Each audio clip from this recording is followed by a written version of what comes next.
Someday, your husband will sit there, and you will sit by his side. He's never been a bastard.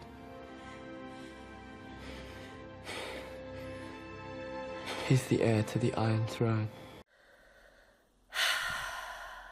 Name a show and story with more iconic, subtle foreshadowing. I am waiting. Welcome to my very first theory video ever. As we are heading towards the endgame of Game of Thrones, I would like to present some of the many clues that could point to the endgame Jon and Sansa as married pairing, as king and queen, or maybe even Mr. and Mrs. President. These theories have been around for a few years now. And of course, since season 6, also show-only watchers see that it's at least a possibility. And it really gives me hope that the showrunners said that their endgame would be the same as the endgame that George R. R. Martin has in mind. The author himself was talking about obscure and subtle hints he planted in an interview from 2014, where he said, "So many readers were reading the books with so much attention that they were throwing up some theories. And while some of these theories were amusing bull beep and creative, some of the theories are right. At least one or two readers put together the extremely subtle and obscure clues that I'd planted in the books and came to the right solution." And furthermore, some of the actors like Sophie Turner and Maisie Williams said in recent interviews that some people won't be happy with the ending and it's different than what you might think. So yeah, it's probably not as predictable as some might think it is, and it also will be very far from easy, I think. I don't want to convert anyone, I simply want to point out the hints in the books and the show that support this theory and show why people believe this could happen, and that it doesn't make them delusional just because Sansa is Jon's cousin and not his aunt. Jon and Sansa have a lot of foreshadowing and parallels with quite a solid romantic foundation on top of it. I'm very much aware that it's impossible to present all the clues and foreshadowing, so please check out some of the accounts that helped support and inspire some of this video with their wonderful and intelligent thoughts, and also a few other awesome accounts. I'm going to post a list of links in the video description. As for me, I jumped on this ship after season 6, not during season 6, as I saw lots of tribute and theory videos and read some amazing metas afterwards. But I think that's actually a good sign, and even after season 6 I was against this idea. If you know my videos back then, you know that. But then it quickly grew on me and now I'm really converted. I quite like that Jon and Sansa is not as obvious, cliché and in your face as some other pairings. It's actually getting built up slowly, gradually and subtly, just like it should be with any long-lasting solid couple. I would like to begin with their individual characters and their journeys up until they reunite in season 6. Jon and Sansa actually have very similar journeys with very similar experiences and similar changes that mirror each other. Both of them leave Winterfell at the beginning of the story with very similar hopes and aspirations. Jon goes north in order to join the Night's Watch. He thinks it's the only way to make a career for himself as a bastard, and he wants to prove himself. He wants to be a ranger because he's a skilled fighter and he wants to put that to good use. But he quickly learns that the glorious stories about the Night's Watch are not so glorious really, and he gets bullied a lot, especially by Alliser Thorne. So his hopes and dreams crash pretty quickly. But in the course of the time, he manages to find his place in the Night's Watch because he inspires people with his actions. However, in the end, because of his actions, because he did what he thought was right, he gets betrayed and stabbed to death by his own Night's Watch brothers.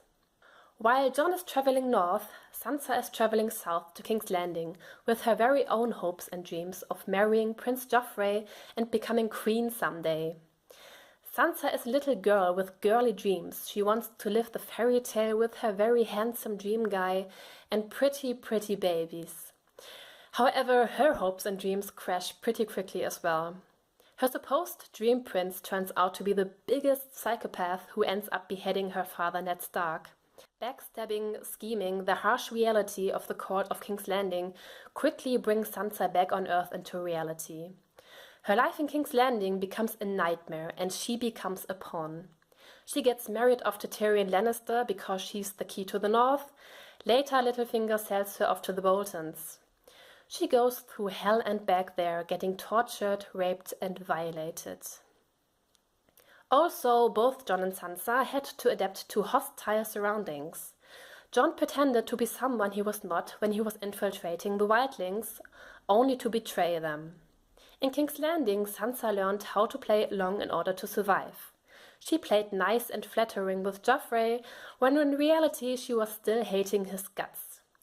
When Littlefinger brought her to the Vale, she pretended to be Elaine Stone, his bastard daughter. Yet another thing that links her to Jon. In A Feast for Crows, she has an exchange with Miranda Royce. Oh, and the Night's Watch has a boy commander, some bastard son of Eddard Starks. Jon Snow, she blurted out, surprised. Snow? Yes, it would be Snow, I suppose. She had not thought of Jon in ages. He was only her half-brother, but still, with Robb and Bran and Rickon dead, Jon Snow was the only brother that remained to her. I am a bastard too now, just like him. Oh, it would be so sweet to see him once again. But of course that could never be. Elaine Stone had no brother, baseborn or otherwise. While Jon goes from bastard to Lord Commander, Sansa goes from naive princess girl to bastard. And speaking of the Night's Watch, Sansa's very first love interest in the books was a ranger from the Night's Watch, who she was heavily crushing on when he was a guest at Winterfell. Jon and Sansa both suffered pretty similar trauma situations and are pretty disenchanted, disillusioned and sophisticated when they reunite in Season 6. But not just their journeys have parallels. Many passages from the books directly mirror their characters and link them to each other in their mind and spirit, but also romantically. For example, concerning faith, Jon in A Game of Thrones. Jon could not find it in him to pray to any gods, old or new. If they were real, he thought, they were as cruel and implacable as winter. Sansa in A Clash of Kings. Stannis vowed to burn the great Sept of Baelor if he takes the city. Let him, I want it to be burned. Hush, child, the gods will hear you. Why should they? They never hear my prayers. Concerning the feeling of being out of place in a storm of swords. You can't be the Lord of Winterfell, you're bastard-born, he heard Robb say again. And the Stone Kings were growling at him with granite tongues. You do not belong here. This is not your place. All color had fled the world outside. It was a place of whites and blacks and greys. White towers and white snow and white statues, black shadows and black trees. The dark great sky above a pure world, Sansa thought. I do not belong here. Concerning compassion, a very important trait as a future co-leaders. Jon in A Game of Thrones. On your feet, Thorne repeated. The fat boy struggled to rise, slipped and fell heavily again. Sir Piggy is starting to grasp the notion, Sir Alliser observed. Again, Halder lifted the sword for another blow. Cut off a ham, Rast urged, laughing. Jon shook off Pip's hand. Halder, enough. Halder looked to Sir Alliser. The bastard speaks and the peasants tremble, the master-at-arms said in that sharp, cold voice of his. I remind you that I'm the master-at-arms here, Lord Snow. Look at him, Halder, Jon urged, ignoring Thorne as best as he could. There's no honor in beating a fallen foe, he yielded. Sansa in A Clash of Kings. The king stood. A cask from the cellars. I'll see him drowned in it. Sansa heard herself gasp. No, you can't. Joffrey turned his head. What did you say? Sansa could not believe she had spoken. Was she mad to tell him no in front of half the court? She hadn't meant to say anything, only Sir Dontos was drunk and silly and useless, but he meant no harm. Please, Sansa said, I only meant it would be ill luck, your grace, to kill a man on your name day. The words tumbled out desperately. Drown him or have his head off, only kill him on the morrow. I couldn't bear for you to have terrible luck. Even for kings, the singers all say so. Concerning their bastard status, Jon in A Game of Thrones. Tonight Lady Stark thought it might give insult to the royal family to seat a bastard among them. And from an excerpt of The Winds of Winter that George R. R. Martin released, and a quote from Sir Harold, Why should it please me to be escorted anywhere by Littlefinger's bastard? Concerning their looks from A Storm of Swords, a very important matter, and more about that later, Jon is the Stark who looks most like Ned. Your father was no friend of mine, but only a fool would doubt his honor or his honesty. You have his look. Stannis looked disgusted. Your father was a stubborn man as well. Honor, he called it. Well, honor has its costs, as Lord Eddard learned to his sorrow. I see it now, the Lady Lysa said as she set the core aside. You look so much like Catelyn. It's kind of you to say so. It was not meant as flattery. If truth be told, you look too much like Catelyn. Something must be done. Yeah, and Sansa even senses Jon's death in the books. Jon fell to his knees. He found the dagger's hilt and wrenched it free. In the cold air, the wound was smoking. Ghost, he whispered. All around was empty air and sky, the ground falling away sharply to either side. There was ice underfoot and broken stones just waiting to turn an ankle, and the wind was howling fiercely. It sounds like a wolf, Sansa thought. A ghost wolf, big as mountains. Also, Sansa wanting to believe in heroes, and Jon could just be the one. In A Game of Thrones, Sansa wishes for a hero to behead Janis Slynt. Frog-faced Lord Slynt sat at the end of the council table, wearing a black velvet doublet and a shiny cloth of gold cape, nodding with approval every time the king pronounced a sentence. Sansa stared hard at his ugly face, remembering how he had thrown down her father for Sir Ilyn to behead. Wishing she could hurt him, wishing that some hero would throw him down and cut off his head. But a voice inside her whispered, there are no heroes. But who is Sansa's hero who beheads Janis Slynt? Right, it's Jon. Also very important, both Jon and Sansa dream about rebuilding Winterfell in A Storm of Swords. Winterfell, he thought. Theon left it burnt and broken, but I could restore it. Surely his father would have wanted that, and Robb as well. And Sansa is even rebuilding Winterfell already in a way, as she's building a snow castle. What do I want with snowballs? She looked at her sad little arsenal. There's no one to throw them at. She let the one she was making drop from her hand. I could build a snow knight instead, or even, she set to work. The snow fell and the castle rose.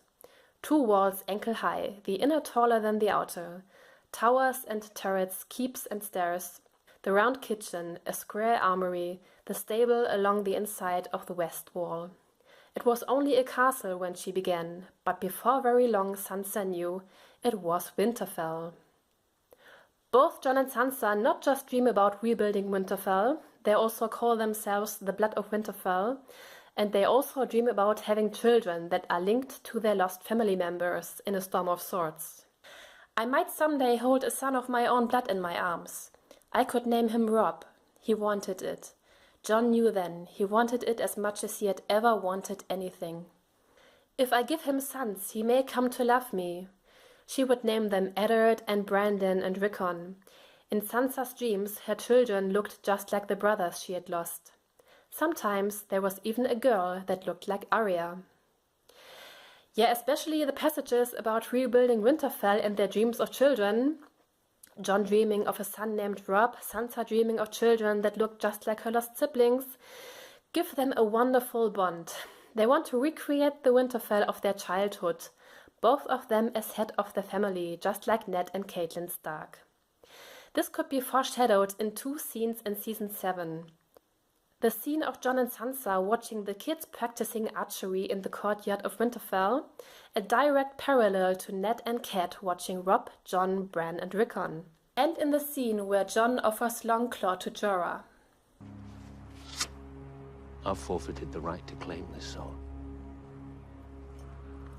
It's yours. It'd serve you well. And your children after you.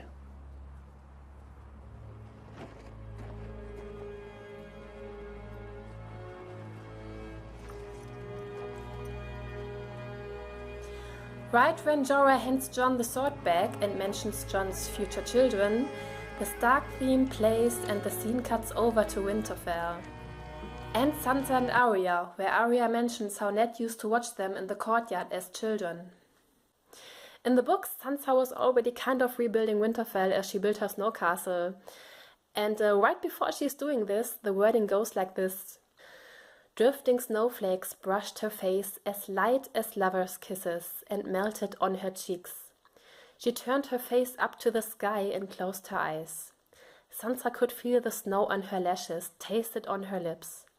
It was the taste of Winterfell, the taste of innocence, the taste of dreams. Gentle snow kisses. Yeah, Game of Thrones and Song of Ice and Fire are known for such subtle foreshadowing. Yeah, and it wouldn't surprise me if these were some big clues. This goes hand in hand with the next huge point that was already mentioned in one of the parallels. Jon and Sansa getting portrayed as reincarnation of Ned and Catelyn Stark throughout the books and the show. And these two were, after all, the healthiest couple in the whole story. There are many parallels showing that Jon is basically Ned reloaded and Sansa is more like her mother than anyone else. But at the same time, they're not just Ned and Cat 2.0, they are more like the advanced version.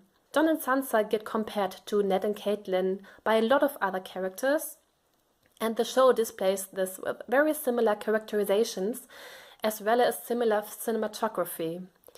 Many Jon and Sansa scenes are like direct throwbacks to Ned and Cat. These are some of the most striking examples. You're as stubborn as your father. And as honorable. I can imagine no higher praise. You have a tender heart.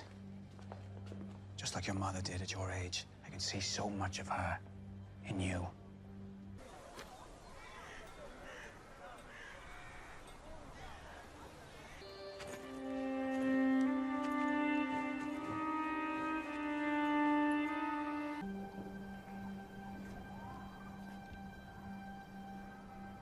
I want you to leave. I spent a lot of time thinking about what an ass I was to you. I wish I could change everything. We were children. I was awful, just admit it. You were occasionally awful. The man who passes the sentence should swing the sword. My father always said, the man who passes the sentence should swing the sword, and I have tried to live by those words.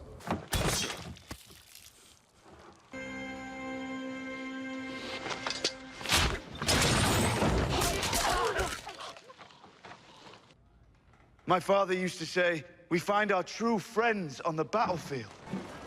What did Father used to say? Everything before the word but is horse shit. Keep your shield up, or I'll ring your head like a bell. Keep your shield up, or I'll ring your head like a bell. We've come to a dangerous place. We cannot fight a war amongst ourselves. We can't fight a war amongst ourselves. We have so many enemies now. I made this for you. I made it like the one Father used to wear.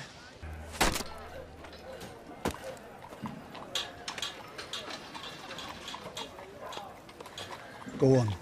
Father's watching. And your mother.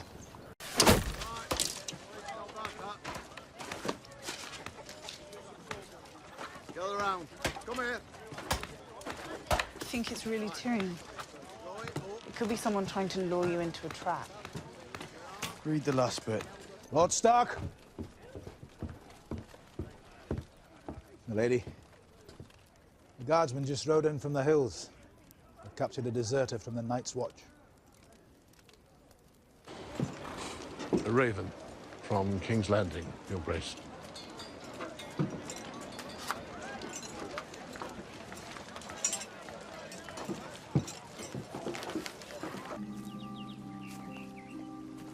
All these years, and I still feel like an outsider when I come here.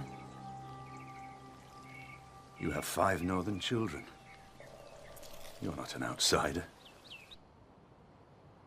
I'm not a Stark. You are to me.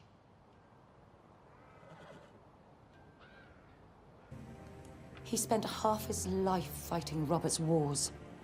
He owes him nothing. Your father and brother rode south once, on a king's demand. Sir Davos and I will ride for White Harbor tomorrow, then sail for Dragonstone. Have you forgotten what happened to our grandfather? The Mad King invited him to King's Landing and roasted him alive. I know that. She is here to reclaim the Iron Throne and the Seven Kingdoms. The North is one of those seven kingdoms. This isn't an invitation, it's a trap. It could be.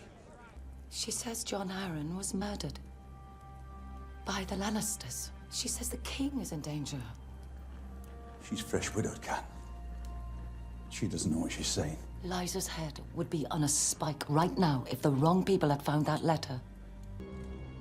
Lord of Winterfell and Warden of the North. His father's dead. Ramsay killed him. And now he has Rickon. We don't know that. Yes, we do.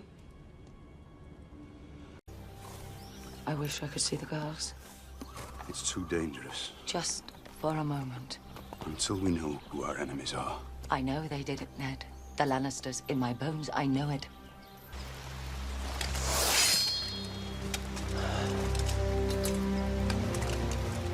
Then I am yours, my lady. I will shield your back and give my life for yours if it comes to that. I swear it by the old gods and the new.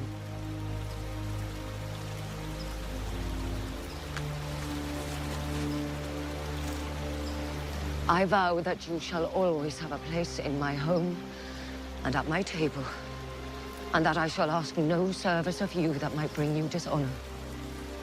I swear it by the old gods and the new. Lady Sansa, I offer my services once again. I will shield your back and keep your counsel and give my life for yours if need be. I swear it by the old gods and the new.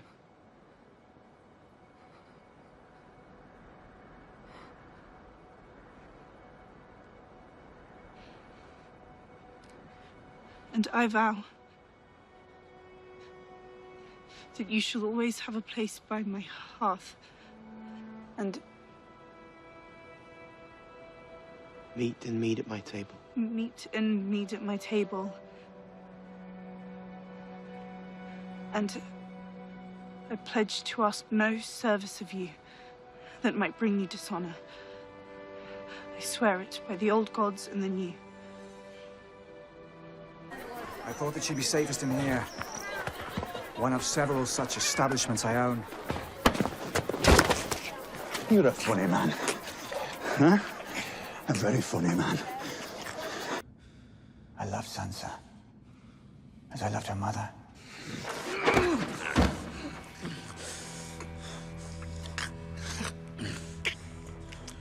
Not just look-wise, also character-wise, there are tons of similarities between Jon and Sansa and Ned and Catelyn.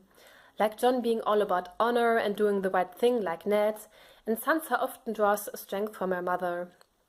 And after Catelyn's death, Littlefinger kept pursuing Sansa because she reminded him so much of Cat, but also because he hoped to achieve his own personal power goals via Sansa. Also, Ned and Catelyn were equals in their marriage. Cat was not just his wife doing household duties and raising kids. She was her own woman. She traveled to King's Landing, gave Robb war advice, and took Tyrion prisoner. She took matters into her own hands and thought pragmatically, just like Sansa in season 6 and 7, while Jon, much like Ned Stark, was still mostly about honor and did things that could be considered naive. Jon and Sansa learned to become equals. She serves as his advisor, something he learns gradually, but he does. They have their little pseudo-quarrel at the beginning of season 7, but Jon learns to listen to Sansa and ask what she's thinking as they receive Tyrion's letter from Dragonstone. In season 6, she had already asked him to listen to her when they were fighting against Ramsay. Jon and Sansa slowly built a relationship of trust and working together, the foundation of any long-lasting marriage.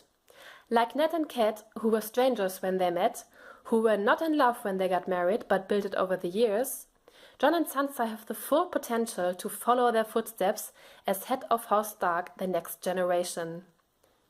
It's undeniable that Jon and Sansa already have a certain kind of love for each other. Especially Jon cares deeply for her. He's very protective, as of course any brother or half-brother would be. Where will you go? Where will we go?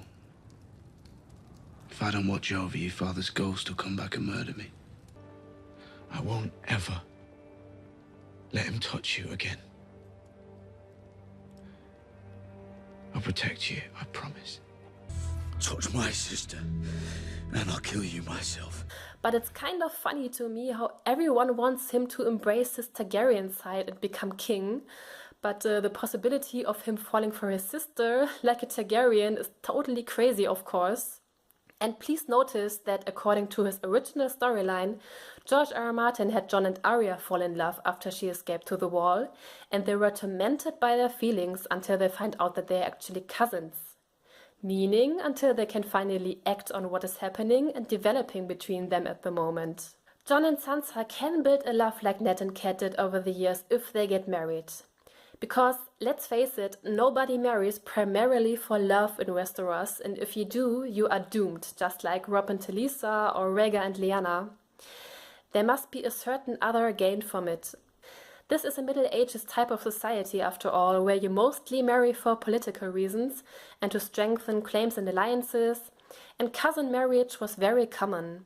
Also in Westeros, like Ned Stark's parents were cousins, for example, and so were Tywin and Joanna Lannister. Ned and Cat built their love over the years. In the case of Jon and Sansa, this love might already be flourishing a little, with hints and clues in a lot of little scenes and gestures.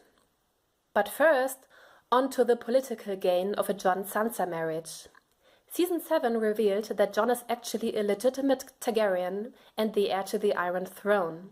And he will be faced with this fact sooner or later, and the decision what to do, and the danger he might be in. We know that the North hates Southern rulers, especially the Targaryens. Even though Jon is 100% Stark at heart, he was raised by Ned Stark and doesn't have anything to do with the Targaryens. Just Rhaegar happens to be his biological father.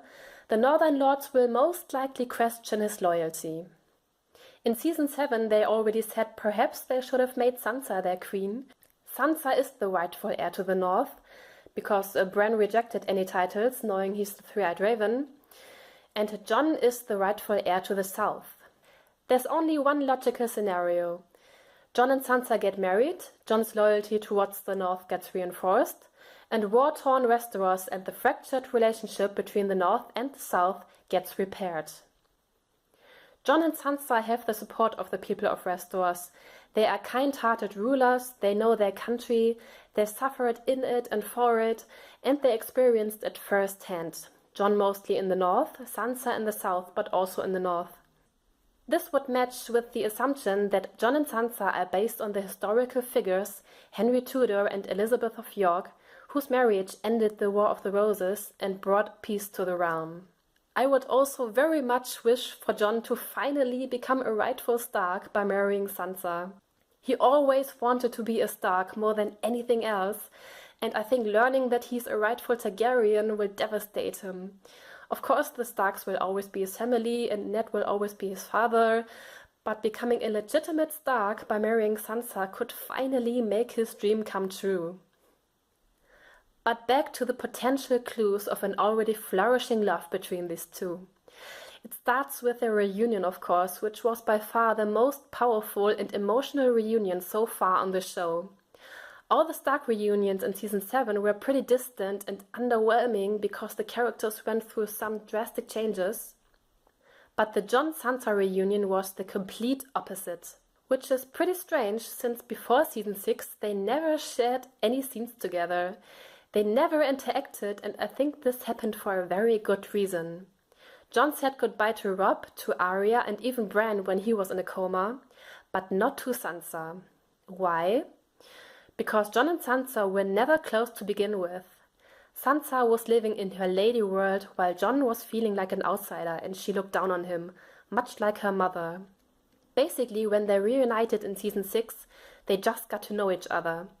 Thinking that Jon and Sansa could never not see each other as half-brother and half-sister is simply wrong. This even gets stressed by writer Brian Cockman, who was talking about this in the audio commentaries for season 7.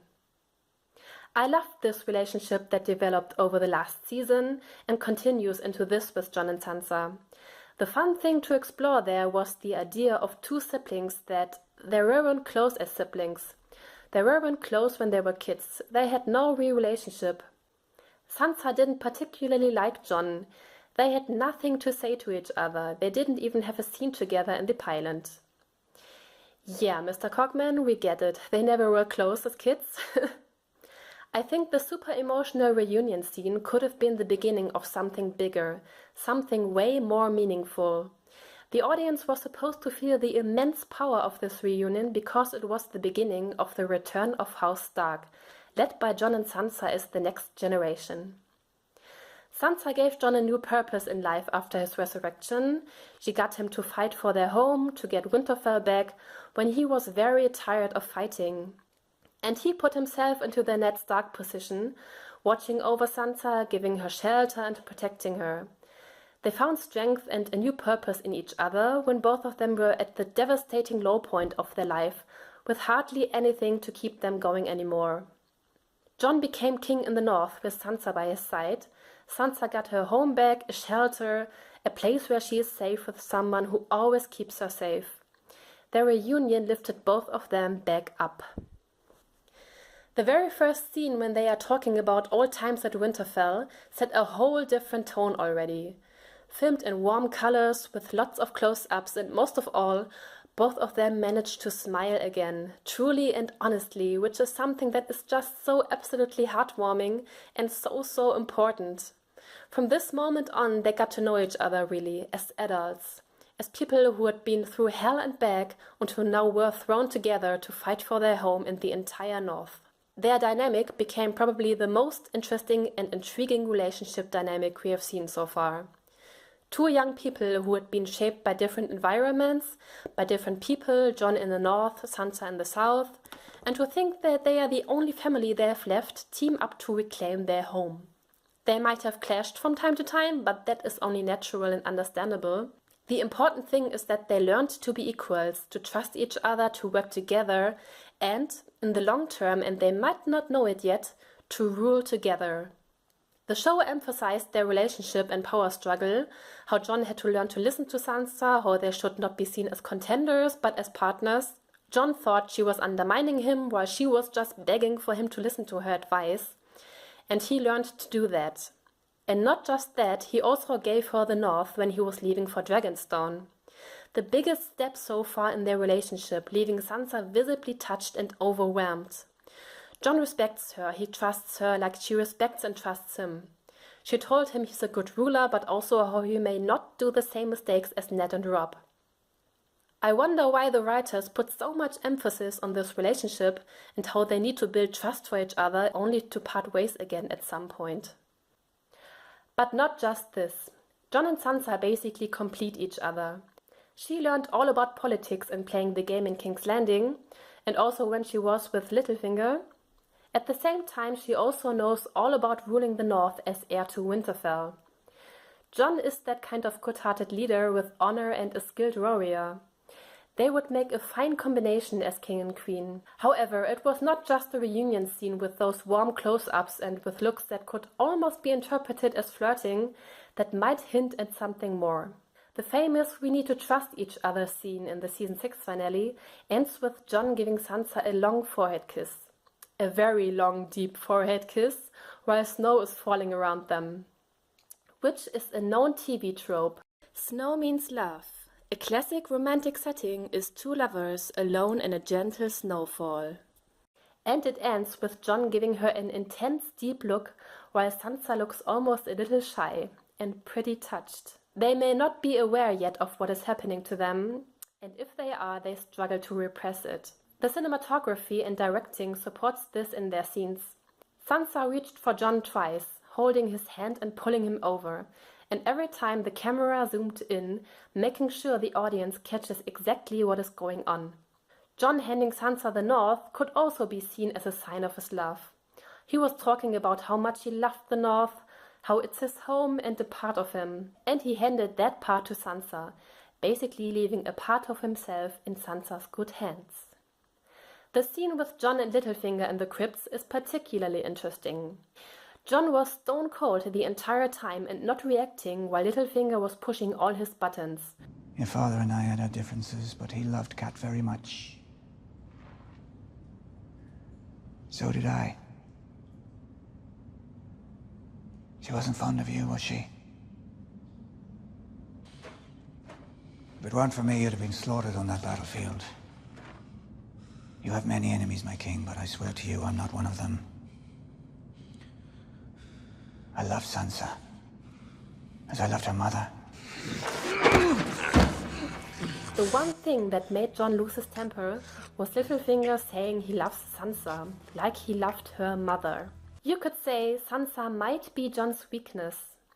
In the very same episode, Grey Worm told me Sunday about how he never had any fears and how he was always brave. Until he met Miss Sunday, because she was his weakness. He told her this before he was leaving for a war, not knowing if he would be back. And right after the crypts, when Jon left Winterfell, he turned around and gave Sansa the most heart-wrenching, I don't want to leave but I have to look. And why would Jon threaten Littlefinger like this when he was leaving the next minute anyway? Touch my sister, and I'll kill you myself. I think the crypt was supposed to emphasize his strong emotions, that he's all about family and maybe a little more.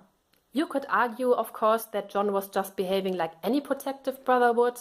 After all, Littlefinger was responsible for Sansa's marriage with Ramsay.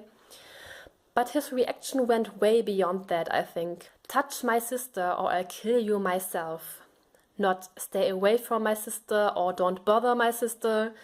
Don't you touch her. It's quite sad that according to Brian Cockman, they shot a scene right afterwards where Jon tells Ghost to watch over Sansa for him, but it was cut. It was filmed, so it probably wasn't cut for budget reasons. Maybe because it would have revealed too much. The show keeps it very subtle and I really love that. Furthermore, Jon pretty much got triggered by every male he encountered who was linked to Sansa and who uttered her name. And Sansa, I hear she's alive and well. She is. Does she miss me terribly? Sansa. Is she all right? What you did for her is the only reason I'm not killing you. In the first scene, Jon almost appeared like a husband, talking about his smart wife, and don't you come between that, ex-husband Lannister. She's much smarter than she lets on. She's starting to let on. And in the scene with Theon, his voice was so heavily loaded with emotions that it almost cracked. Along with the scenes where he was lamenting to Tyrion about how he wanted to go home, and where he met Gendry and he was joking with him, these were pretty much the only moments at Dragonstone when Jon didn't look miserable and where he showed real and deep emotions. Not that I can blame him, considering he was a prisoner at Dragonstone for a month. And speaking of which, for me as a Jon fan, his development in Season 7 was so painful to watch, really. He was a prisoner, he was treated absolutely horribly and with no respect for him and his king title. He was stripped of his title, the Northern Lords were already in the process of losing their respect for him, and at the end he gave up the Northern independence for no reason at all. Basically, he lost everything he had gained in Season 6 after reuniting with Sansa. And back at Winterfell, Sansa said again and again that she wished Jon would come back soon. I wonder if Littlefinger started to become a little suspicious after Jon's over-the-top reaction in the crypts. So when he mentioned the possibility of a Jon-Daenerys marriage alliance to Sansa, he wanted to kind of test her reaction. You think he wants to marry her? An alliance makes sense. Together they'd be difficult to defeat. Which was pretty much a few seconds of shocked disbelieving silence. Also, when Jon announced that he would go to Dragonstone, risking his life, she almost jumped across the table. I know it's a risk, but I have to take it. Then send an emissary, don't go yourself. Daenerys is a queen. Only a king can convince her to help us. It has to be me. You're abandoning your people. You're abandoning your home. You're abandoning me, in between the lines. I think it would be completely natural and understandable for Jon and Sansa to develop feelings for each other after being reunited as matured adults. Sansa's history with men was a complete disaster up until this point. Her supposed dream prince was a psychopath who killed her father, then she was forced into a marriage with Tyrion Lannister as pawn, being used by the Lannisters to gain power in the north, and then she was forced into a marriage with a sadistic psychopath, again being used as pawn. She's heavily psychologically and emotionally traumatized. Then Jon came along and, as Sophie Turner put it, restored Sansa's faith in men. He's basically the very embodiment of the prince she always dreamt of.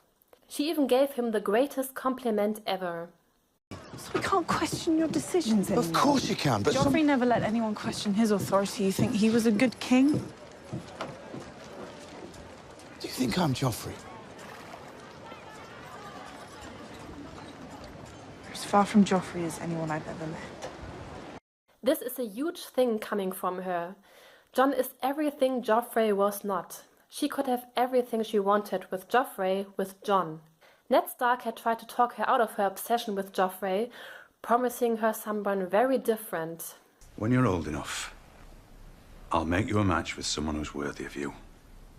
Someone who's brave and gentle and strong. I don't want someone brave and gentle and strong. I want him. He'll be the greatest king that ever was, a golden lion, and I'll give him sons with beautiful blonde hair. But Sansa was way too young and too naive. In the books, this goes even a little further. "Sweet one," her father said gently, "listen to me. When you're old enough, I will make you a match with the High Lord who's worthy of you. Someone brave and gentle and strong." This match with Joffrey was a terrible mistake. That boy is no Prince Aemon, you must believe me. In the books, Jon pretended to be Aemon the Dragon Knight as a kid when he was playing with Robb. And if the terms brave and gentle and strong apply to anyone in the story, it's Jon. Sansa has been used so many times for political reasons, for her claim for her title. She's longing for love more than anything else. "Nobody will marry me for love, it's my claim they want," she said in the books once. Only Jon would marry her and love her, not caring about claims and titles. On the other side, Sansa grew up to be a very intelligent and fierce young lady, but who also evokes a huge protection instinct in Jon. Right now he's taking Ned's role again, watching over Sansa. But Sansa is also a lot like Ned, and I can very well imagine that she'll do anything to protect Jon when the truth about his Targaryen lineage comes out. Furthermore, we know Jon has a thing for redheads. In the books he even chooses red-headed Ygritte over Val, a silver-haired wildling that fascinates him. And on the show, when Sam asked him what Ygritte was like, the first thing he said was she had red hair. I really don't think Jon would voluntarily leave Sansa's side ever again for good, considering how obsessed he is with protecting her and keeping her safe, and that the North will always be his home anyway. After all, Season 7 showed how much he rejects the very thought of living in a huge city like King's Landing. "Where will we go?" he said to Sansa after their reunion. "I think their path will be joined from now on." But if you think this was it with the potential hints and clues, not quite, and I'm very well aware that this video might be getting a little out of hand. Even the costumes seem to reveal more than you might expect. Jon wears a chest plate with 2 direwolves. Sansa also wears a pin with a direwolf couple. But she doesn't wear that anymore after Jon left Winterfell. Her subconscious wolf partner is gone. Jon and Sansa dress alike. Their costumes are very Stark-heavy, with the trademark cloaks and even direwolves on their clothes. They're not just both rulers now, they're also the head of House Stark. Also, when Sansa arrived at Castle Black, Jon gave her his cloak to wear. Later on, Sansa made a Stark cloak for Jon, even with a direwolf on it, which was most likely the very first time Jon got anything with a direwolf on it. If you look at the romantic subtext and know that a groom cloaks his bride at the wedding, a tradition in Westeros, basically Jon and Sansa cloaked each other. I already mentioned that George R. R. Martin got inspired by the War of the Roses, and a few characters were inspired by or showed traits of historical figures. While Yorks and Lancasters were fighting each other in history, the war between Starks and Lannisters set things in motion in A Song of Ice and Fire. Jon and Sansa are believed to be based on Henry Tudor and Elizabeth of York. Henry Tudor belonged to the Plantagenet royal family, which belonged to House Lancaster, and was considered a bastard whose very existence was a secret for a long time until he became king and established peace by marrying Elizabeth of York. Both Jon and Henry Tudor were born during a war. Both their fathers died before their sons were even born. Both needed to be protected. After Henry's father Edmund died, he and his mother Margaret were taken under protection by Edmund's brother Jasper, before Jasper joined Henry in exile to keep him safe. On Game of Thrones, Jon's exile can be considered the Night's Watch, but also his very status as bastard. It's also very interesting that Henry Tudor's coat of arms showed a dragon and a greyhound. Both Sansa and Elizabeth of York had two brothers who went missing. Both were marriage porn in a way, someone conspired against their families, both their fathers died in an unexpected manner, both lived as bastards for a time. The marriage between Elizabeth's parents had been declared invalid, and her uncle Richard III was crowned king, while Sansa pretended to be Littlefinger's bastard daughter. Furthermore, the marriage between Henry and Elizabeth was nothing but political at the beginning. It brought peace to England, but it also developed into a long-lasting and loving relationship. Elizabeth was reported to be gentle, kind, and generous, the kind of queen that Sansa would be. Sansa becoming queen has been foreshadowed. After all, she was supposed to marry Prince Joffrey, and even though she experienced what a hell the court can be, she also learned a great deal. In A Clash of Kings, Cersei and Sansa talk about rulership, and Cersei tells her, "The only way to keep your people loyal is to make certain they fear you more than they do the enemy." "I will remember your grace," said Sansa, even though she had always heard that love was a surer route to the people's loyalty than fear. "If I am ever a queen, I'll make them love me." And I really think that Sansa could be the younger and more beautiful queen from Cersei's prophecy, who would take her down. It would be really quite poetic and also very satisfying and rewarding for Sansa, considering her personal history with Cersei. And Season 7 already gave us a glimpse of her rulership. Sansa cares about the really important matters like having enough food for everyone in winter, preparing people for the Great War to come, improving the armor of the soldiers, while all the time being loyal to Jon and supporting him as king, making sure he's still got an army when he comes back. She doesn't use fear and violence and intimidation. She's level-headed, liable, responsible, and she's thinking long-term. And same with Jon. He manages to inspire people, they follow him because they believe in him, and he achieved everything as bastard Jon Snow, while never asking for power himself. Of course, you can't do a Jon Sansa theory video without the Ashford Theory, a wildly famous and popular theory that supports this endgame because it might give us a clue about Sansa's future. In George R. R. Martin's first Dunk and Egg novella, titled The Hedge Knight, Dunk and Egg attend a tourney at Ashford in celebration of the 13th name day of Lord Ashford's daughter. There were 5 champions at this tourney who were to defend the honor of Lady Ashford. If a champion defeated another one, he would replace him as her champion. These 5 champions are Lionel Baratheon, Leo Tyrell, Tybolt Lannister, Humphrey Harding, and Prince Valar Targaryen. Now this list looks quite familiar as it resembles the list of Sansa's suitors. A Baratheon, Joffrey, a Tyrell, Loras on the show and Willas in the books, a Lannister, Tyrion, a Harding, Harold in the books, but on the show she was married off to Ramsay Bolton, and if you follow this line, her 5th and last suitor should be a Targaryen. Funnily enough, Prince Valar Targaryen even had dark hair. But, wait, crazy YouTuber Feuerhexe, aren't Jon and Daenerys a thing at the moment? Well, right now there are like 3 different groups of people. Those who think that Jon truly loves her, that the parentage reveal won't change anything, that they will end up ruling together and even have a magical baby. Those who think that they might be serious, but the parentage reveal does matter and will change everything. And those who think that everything in Season 7 was not just very rushed and forced, but also that the lack of personal in-depth interaction between them, the lack of romantic vibes from Jon's sides, that they never bonded, his often strange behavior, the belief that it would be very out of character for Jon to fall in love with someone like Daenerys because their characters are vastly different, that all this along with a lot of other clues might suggest that he's more like a man on a political mission at the moment. I hope to be able to do a video about this theory as well, because it's pretty awesome and might explain lots of strange things. However, whether you believe it's serious and true love or not, the thing is, it doesn't matter. Because if you know Game of Thrones, then you know that nothing that was believed to be canon at the end of a season stayed that way in the following season. Like at the end of season 4, when everyone thought that Sansa would finally rise again as Dark Sansa and be more powerful, season 5 said, think again. Or at the end of season 5, when Jon was dead and Cersei was shamed, okay, they're gone. Season 6 said, think again. Or at the end of season 6, when Daenerys was finally heading over to Westeros with a huge army, many allies and 3 dragons, and she would easily blow Cersei off the throne, season 7 said, think again.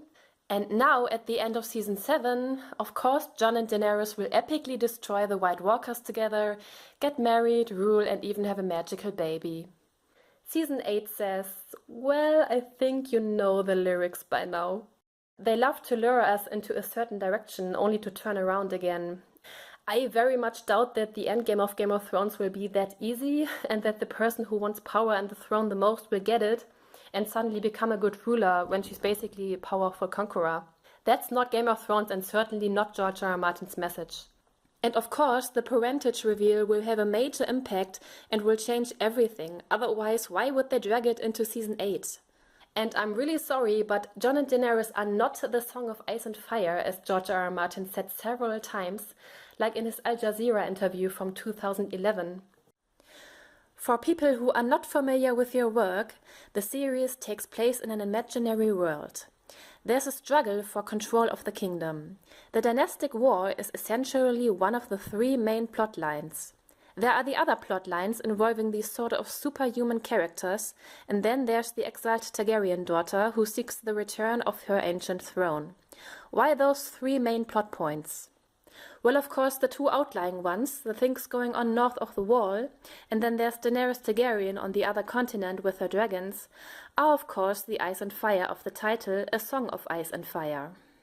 And then a little later, one of the dynamics I started with, there was a sense of people being so consummated by their petty struggles for power within the 7 kingdoms, within King's Landing, who's going to be king, who's going to be on the small council, who's going to determine the politics, that they are blind to the much greater and more dangerous threats that are happening far away on the periphery of their kingdoms.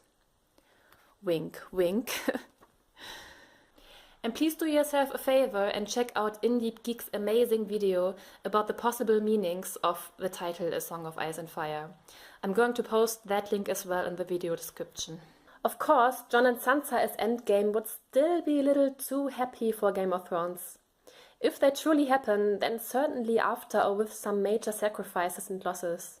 All in all, they would make a just and powerful and kind-hearted match as king and queen with a vast knowledge of the country they're ruling, and they would very much deserve where they end up, after everything they've been through. They lifted each other back up after being through hell and back, they have been nothing but good for each other. They have a chance to emotionally heal together and even give House Stark a future again. The house that would deserve it the very most. After all, the Starks were always the heart and soul of the story. Everything started with them and the horror that happened to them, and it would only be more than rewarding if everything ends with House Stark and the prospect of a future. As for the Iron Throne, I really don't think that will exist anymore at the end of the story. They will certainly destroy it as it's a symbol of war and destruction, and I can very well imagine that Jon and Sansa could establish a new form of rulership that is a little more modern and democratic. They might even form a new house that rises after the war, much like the Tudors that rose after the War of the Roses. Henry Tudor's coat of arms showed a dragon and a greyhound. The new house in our story could be of similar style with a similar combined sigil. And just like the marriage between a Targaryen prince and a Stark lady caused an entire war, or at least played a major part in it, the marriage between a Targaryen and a Stark lady could bring peace again.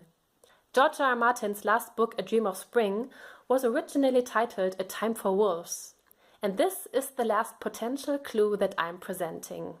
So if you believe in this theory that goes a little against the mainstream, don't worry.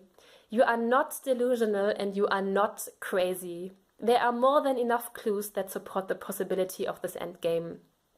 Thank you very, very much for watching this certainly very, very long video. Yeah, I hope I will be able to do another theory video very soon. Thank you and see you, of course, in the next video. Bye!